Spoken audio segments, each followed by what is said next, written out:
Welcome back. It's time to grab your telephones and your tablets and notebooks and name it, laptops. Hey, what's up? I'm good. How are you? I'm fine, thank you. What's trending? Well, believe it or not, the MPP.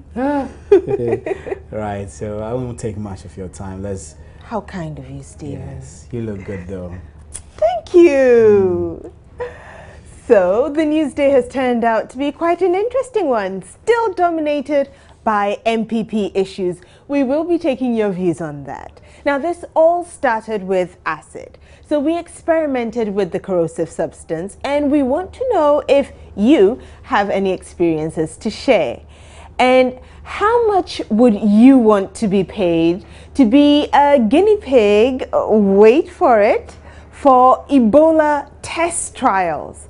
People are sharing the story. My name is Jennifer Jane Asante. Time to get interactive.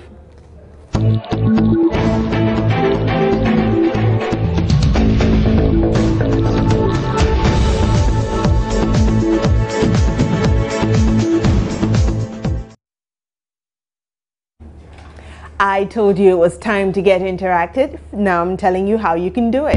Look us up on Facebook. You can find us with the name Joy News on TV. That same name will find us on Twitter. We tweet at JNInteractiveGH. If you're sending us an email, you can do that with joynewsim@multitvworld.com. Or send us a WhatsApp and I will read it in real time. That's 054 01 09009. Now there is a lot going on with the NPP. Calls for Chairman Paul Afoko and General Secretary Kwabena Agyapong's resignation. And it's being put out there that they have resigned, according to Party Communications Director Nana Akumia, who was speaking on a sister station, Asempa. And an email was even sent about on Kwabena Agyapong's resignation. Whoa, we can barely keep up. Now, if these two executives do not resign, legal action could be taken against the two-party executives. They could be impeached, and that's what regional executives have been meeting to discuss. Now, you have heard Kwabena Agyapong on today's big story saying flat out that he hasn't resigned and he has no intention whatsoever to do so. Is it the right move? Impeachment? Resignation? I don't know. What's your opinion? Oh, no. Because that would rather distract the party more than they even think. Because now, when they are impeached or something, the new people that they are bringing, they too have a whole this thing together. And those who have been impeached won't support, so it will rather distract their party more than it is now. No, once the delegates are voted for, but they have their constituency, this thing. Whether they voted for, they should wait for their term, the 4 years, before they should settle the case. That they are there, they voted, once they have voted for them, they should be at 4 years term before this thing. If you sack them, they have followers in the party, and those people too will break away. And now if they impeach Afoko and the Kwabena Agyapong, they can spoil the party. They can come out that there is no this thing, what we call order in the party, tolerance, no leader. Why should they? What do they know about what is happening? Because they can't just wake up to say they should step down. No, I don't think that is the best issue. No, I don't think. I support it, though I'm not MPP, because certain things are there. The party's general secretary can be there and things will be happening this way. At least he should have made a more strong rule to keep those things. But once it's there and they are happening, they have to find another person who is competent for that. Yeah. If you ask me, it's not really a good move because it brings disunity in the party. I hear it's in their constitution that they can go ahead and impeach whoever is in power, but if you look at the greater good of the party, I think they should all work together and make sure that they win the next elections. Yeah, that should be the main focus of MPP as of now, not who should be chairman, who shouldn't be chairman in that.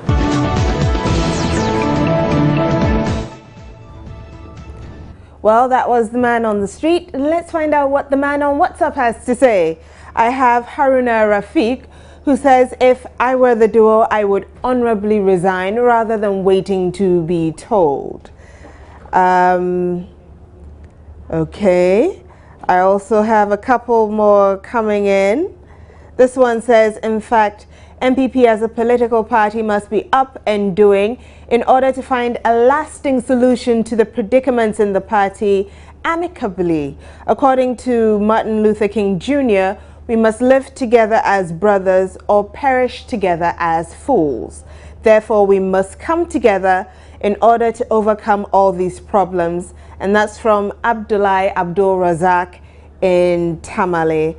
The messages are coming in fast and furious now. God is watching the person or the group of persons behind the confusion in the MPP. I am very sad. That's Obed in Kintampo. I don't know who this is, but the person is praying for peace. When you're sending us a message by WhatsApp, please tell us who you are and where you're sending the message from. Elvis says it's just an internal disagreement and with time they will come out even more stronger. So regional executives must just come down. All right. Henry from Tamale says, I don't think they should resign. They've been voted for and must serve their term. Okay. This one says, it's from Williams. He says the action of the 7 regional wings is unconstitutional and the leaders of the party should rather adopt the mediation process to address the internal wranglings. Hashtag still Nana for 2016. All right, I have a couple of messages on Facebook. Come with me, let's take a look. Dut Aliu says the all-knowing so-called lecturer Baumia should lecture Ghanaians about the economic implications of this acid attack on our economy because he has been quiet for some time. But if it was NDC, he would have lectured all universities in Ghana. Dut Aliu, I think that Dr. Baumia might be in mourning at this very moment. I could be wrong. Nana Kwame says MPP is treading on a serious path. Daniel Abunjole Dewan says, oh, it's a very simple thing, oh, because Nana planned this for a long time, from the day Jake lost the chairmanship to Mr. Afoko. That's a serious allegation, Daniel. Don't hide behind social media to say things you can't prove. T-Mob Richard says, we pray for peace to prevail as investigations are going on to bring the perpetrators of this barbaric act to book. Peace should be paramount in every decision taken regarding this matter. Amuzu Oscar Solo, I may say Nana should be the first person impeached, followed by the 2. Okay, Florence pretty much shares the same opinion, and Joseph Michael says just leave them alone. Right. Frank Pong Benny says, it's very sad the way things have suddenly turned against this great party. Not necessarily to impeach them, but they should honorably resign to make peace reign. A regional chairman of the party has died, and a suspect happens to be the national chairman's brother. Common sense should tell the chairman to step aside for peace. If after investigations his name is totally clear, he can take up his chair. Right. Okay. Right. That was quick. Okay, I have Benoni saying, I think Paul Afoko and Kwabena Agyapong should step aside to allow full investigation into what is happening currently in the party. Impeachment will not solve the problem. Yakubu Fatao says, I think they should set us free by stepping aside because they are now the thorns in the flesh of the MPP. They should give us a break. All right, I'm going to take the one from Samson, who says we're just watching them closely as a movie to see the ending part. Okay. All right. Now, an Accra Magistrate Court has remanded the younger brother of New Patriotic Party Chairman Paul Afoko to police custody. Gregory Afoko is standing trial for the murder of Upper East Regional Chairman of the MPP, Adams Mahama. Joy News' Kwachi Afrenyama was in court. Gregory Afoko, younger brother of Paul Afoko, arrived in court around 11:30 a.m. Now, as you saw in the images there, the videos there earlier, he didn't want the media to take pictures of him, so he had to bow his head, and because he has dreadlocks, he covered it. But court proceedings today began on an argumentative note, because lawyers on both sides, lawyers for the plaintiff, lawyer for the state, that's a state prosecutor, and the defense, Gregory Afoko's lawyer, disagreed on first why the state prosecutors, in reading out the charge sheet, had to link Gregory Afoko to MPP party chairman. They think that this is a case about murder, and they see no reason why he has to, in reading out the charge sheet, there has to be mention, in reading out the charge sheet, there has to be mention of the fact that his brother is the national chairman of the But does that MPP. distort the fact? It doesn't. He is his brother. That's the fact. He's his brother, but this is a murder case, and that's the argument of his lawyers. This is a murder case. Let's deal with the issue at hand. The fact that he's his brother or otherwise, they think, has nothing to do with the evidence that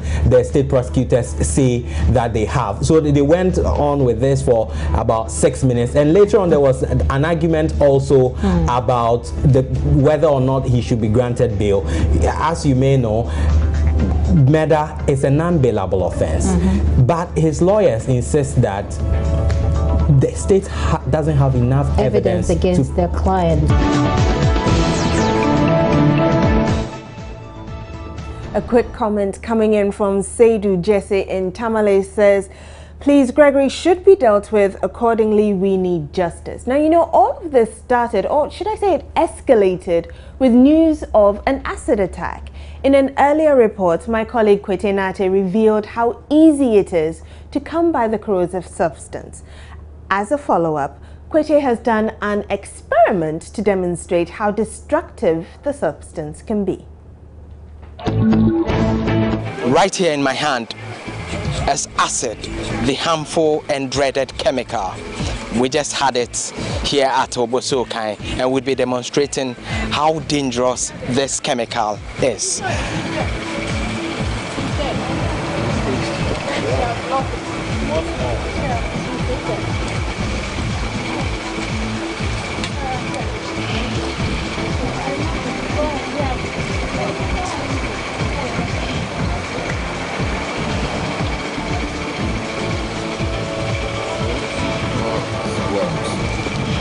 So let's give ourselves a few seconds, and I think it will start taking effect on these two materials. I've poured some quantity of acid on.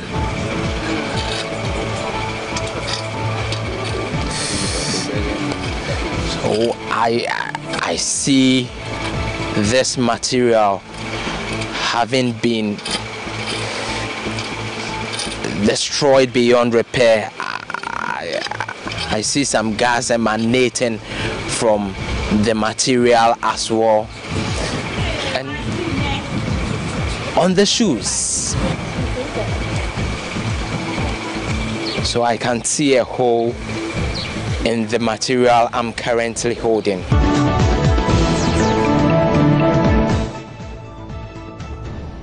Okay, I am so not looking forward to touching that. No, not at all. But what kinds of acids are there out there? Another colleague of mine, Gladys Osei Oredu, went finding out. Recent happenings has necessitated the need to educate ourselves about the chemical acid and how dangerous it could be to humans and our environment. How dangerous is acid? Well, acids are of various types. Some are very, very corrosive and dangerous. But the others, which are, we call them the organic acids, which may be weak acids, and are only just irritants when they come on our skin. But strong acids such as sulfuric acid, nitric acid, and hydrochloric acid are so dangerous that they can cause severe and permanent damage to the body tissue. So let's take it from how easily accessible acid is on our market. Because acids have wide and varied uses, they are widely available. Industrially, we use them in our laboratories. As you can see here, we use a lot of acid. In the petrochemical industry, they use acids. Even in the ordinary car battery, it has about 62% water and 38% sulfuric acid, which is very strong and can cause corrosion. As far as I'm concerned, only few people are allowed to import acids and distribute acids. But then, because of the wide and varied uses of acids, anybody at all can walk in and say, I need an acid to fill my battery. And he can have access to it. If you go onto the market, it's cheap, it's available. Is it possible that when an acid comes in contact with your skin, there can be a first aid measure to help you survive that? As far as I'm aware, the only measure is to flush, because the lower the concentration of the acid, the less corrosive it is. Therefore, the person must be bathed in as much of water as possible. And then the bathing, the flushing should be continuous to the point that the person does not feel any more irritation and must be referred to a doctor immediately. That is if the acid is on the skin. But if the acid enters the body, maybe through the mouth, through the eyes, then additional measures must be taken. I don't know of any chemical that can be used to neutralize acid immediately. All the neutralizers are also corrosive. So I think that laws must be passed and must recognize as a new phenomenon, a new weapon that can be used to destroy people. And therefore, those who embark on this mission must be punished by law. It also must be put in regulation that those who import, those who hold, and those who distribute acids must have some records to show how these substances have been applied. Right, so I believe that you have gotten yourselves educated, much as I also have gotten some education here. The fact that we should all, there's no first aid when acid comes in contact with you.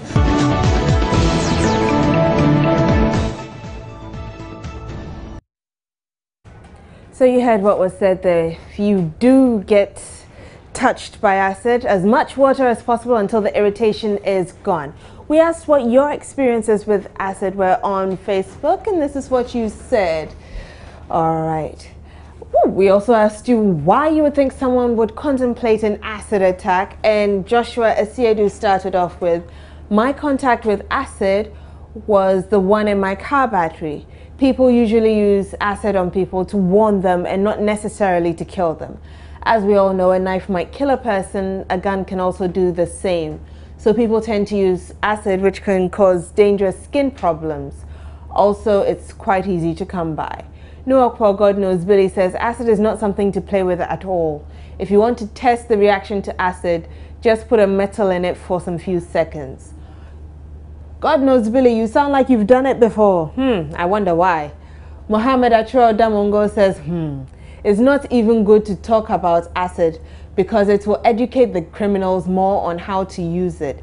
Yeah, but it will also keep somebody safe if they get attacked by someone using acid. So Nana Nkrumah Ankwana says, I like Domso than acid attack. That's a weird remark. Timob Richard says, we pray for peace to prevail as investigations are going on to bring the perpetrators of this barbaric act to book.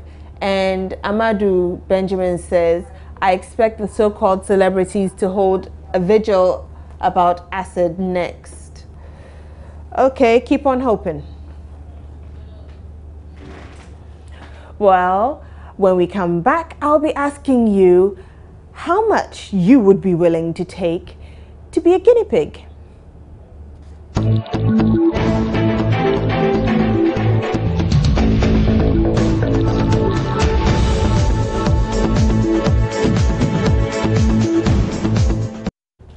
Now, I said everybody has their price. I don't know what your price would be.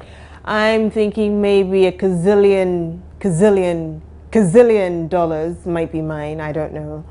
But how much would you be willing to take for a medical trial? Some residents of Hohoe were paid 200 Ghana cedis each to be used as guinea pigs for Ebola vaccine trials. The trial is being done by the University of Health and Allied Sciences. So, how much would you take for such an experiment? Let's find out on Facebook. We put up the question and our first respondent was Samson Oswell Agbake. He says, that's a courageous move by the students. Hayford Kwabna said $5 million, so I guess the residents of Hohoe were underpaid by his standards. Patrick Redu says, if I'm already sick, nothing. If healthy, no trials. I guess he doesn't believe in taking risks. Prince Living Bazom Dunia says, my party breaks my heart daily. I'm not sure why he said that here. And Abeku Krentel simply says, all right. So how much would you take for medical trials? I mean, it is in the interest of science. Let's see if I have any respondents to that question on WhatsApp. Remember, when you're sending me a comment or a question or a contribution via WhatsApp, send your name and where you're sending the comment from. All right, I have a few messages coming in. This one is from Junior Loves Camry, and he says he's in the Gold Coast. Junior, really? We changed our name in 1957. Says, hello and hi to our cherished viewers. My lights just came and I'm enjoying the show. Yeah, anyways, acid is not such a cool thing. Okay, Junior, thank you for that one. And I have Aben from Nkoko saying he would take 10 million US dollars. Okay. Eben, you and I on the same track, right? Okay. Williams says, vaccine trial, pow. No amount can convince me. Okay. Elvis from Amfoy says he will not substitute his life for money. Kwesi from Drapa says no amount can convince.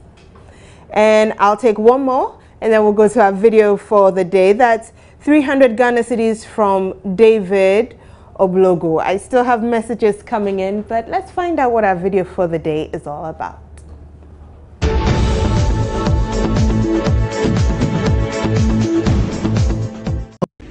You know, African politics is, or democracy within African politics, there's one aspect of it that I've never understood. Somebody comes to power, he's in power for 4 years or 8 years. When he leaves, he still wants to stay in power. He then makes sure that there's a succession of himself, for better or invariably for worse, that is still part of the system. They take over the structures within the party. Look, you see it in the MPP, you see it within the NDC. Eventually, you have leaders who are not necessarily the choice of everybody else, but they're manipulated and they're then in control simply because predecessors, turf fights, turf wars between old leaders and people who wanted to be in control, or those who are protecting economic areas of interest. Invariably, though, it's just ego and power. They then leave us with a situation where democracy being democracy, there is a footprint of people who are loyal to those people rather than to the party, and certainly not to the people of Ghana, who are then in charge. And then they continue their fighting. And everybody else in Ghana has to simply sit down and endure it for a 4-year cycle. Most people think that, let's be patient, it'll go away and it'll change. What they don't know is that if they look over the horizon, there's still a whole group of people who are waiting in line to fight the battles of people who were there 10, 20 years ago. One day they'll also die, and hopefully it'll change. But who knows? Sad, isn't it? Sad, isn't it? All right.